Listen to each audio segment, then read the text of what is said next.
Yozgat'ın Sorgun ilçesinin Paraşık köyündeyiz.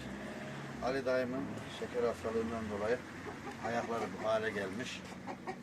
Ali dayım akülü sandalye getirdik. Hayır sahibi arkadaşlarım akülü sandalyemizi aldı. Biz de getirdik, teslim ettik.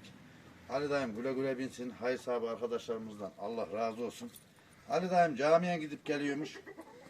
Bu Evet. bize akülü sandalyeyi almamıza sebep olan arkadaşlara bize çok dua et, tamam mı? Amin. Hepsine de. Hepsine Sen de güle güle kullan, kazasız, Allah belasız. razı olsun sizden de. Amin. Allah sizden razı olsun. Hadi şöyle bir Bismillah de bir baş, şöyle bir iki adım sür şöyle. Fani dünyanın yükünü çeke çeke yoruldum ben.